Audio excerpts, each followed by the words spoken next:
Hey, Journey family.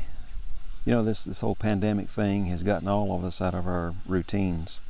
I know that it's really broken up my routine. I usually have a routine of when I'm driving to work and when I'm driving to visit with patients.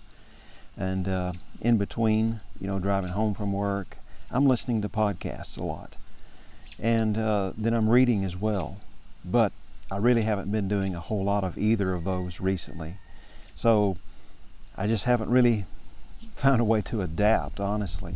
I've listened to a little podcast here and there. I've tried to really pick back up on my reading, but it's hasn't been going extremely well.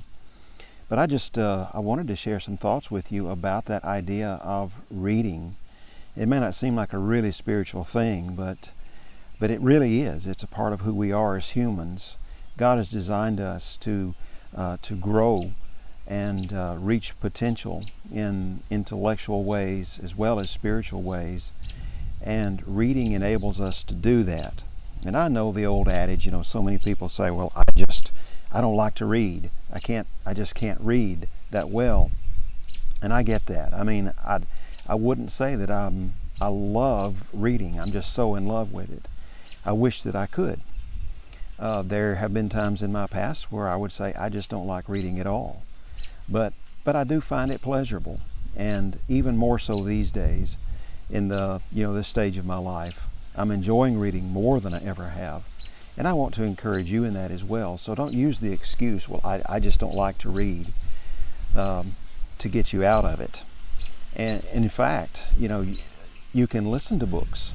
There's apps and online sites that are available like audible.com, where you can listen to books online.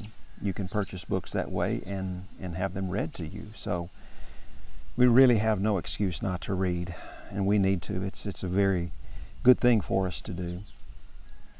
Most of the reading that people do these days seems to be social media, social media feeds that we have going all the time, Facebook, Twitter, Instagram, and so many others. And it's actually created a short attention span for us. I find that for myself. I'll think of something that I want to research, something I want to learn a little bit more about. So, we go to Google, and as soon as I open up the Google app, there's all these interesting news stories that are there. So I'm distracted immediately. And even looking at the first title, I forgot what I originally came to Google for. It's that bad. My attention span has shortened that much. And that's what will happen to us if we're not careful. If that's the only reading that we do, then we're really shortchanging ourselves desperately. So we need to read. And I want to share with you some benefits from reading books. Okay? Books.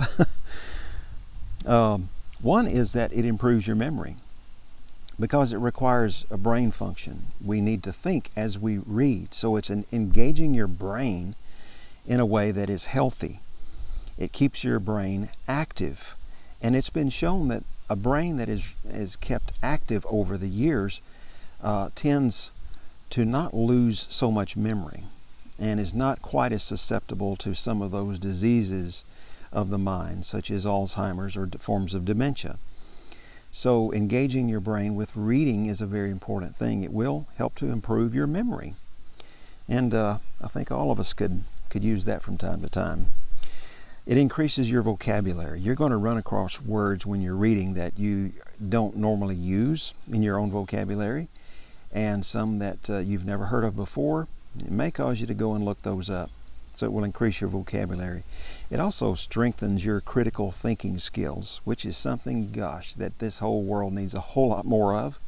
We need to be able to think critically for ourselves, rather than being spoon-fed from other people what they think.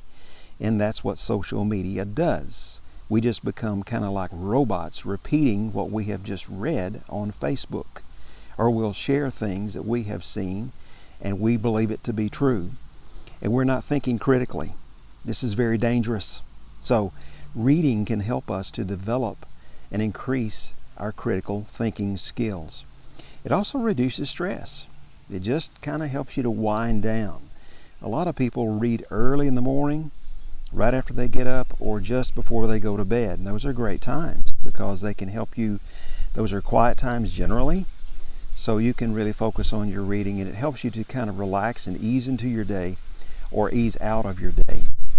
And then another one is that it increases knowledge. You learn a great deal. You learn a lot more information, depending on what you read, of course. There's fiction, there's nonfiction. I prefer nonfiction. There's ever so often I might enjoy just a little bit of fiction, but I primarily like to stay in the wheelhouse of nonfiction reading. But it's all good for us, and it will increase our knowledge. And I would encourage you to read a variety of things. Don't just stick to one particular area of reading, but read a variety of topics. I suggest like reading from history, reading a biography that's the story of someone's life. Those are so interesting sometimes. Read on books dealing with sociology, the study of humanity, right? How society works, current affairs, what's going on. Theology is another area. Of course, I read a great deal in that. Theology and ministry, church leadership. Those are things I particularly enjoy. Culture. Books about culture. Culture in general. Pop culture. Philosophy. Yeah, you're going to run across things in all of these that you find disagreeable, that you find, I don't believe that at all. But don't let that stop you and say, well, this is trash because it doesn't line up with the way I think or what I believe, so I'm just going to toss it. This is junk. We need to read things that even that we disagree with, because it helps to increase our critical thinking skills. It gives us a way that we can, how can I refute that argument? Why do they think that way? And we need to read in order to do that. So read a variety of things. But I just wanted to encourage you today to increase your reading. We're still kind of we're in the first half of this year. It's been a tough year so far, but with our schedules interrupted the way that they are, picking up the discipline of reading is a very important thing. So I want to encourage you to do that. And not just books, but also magazine articles, blog posts. There are a variety of genres out there of reading. So I encourage you, read. Go pick up something and read it today, other than Facebook. All right? See you later.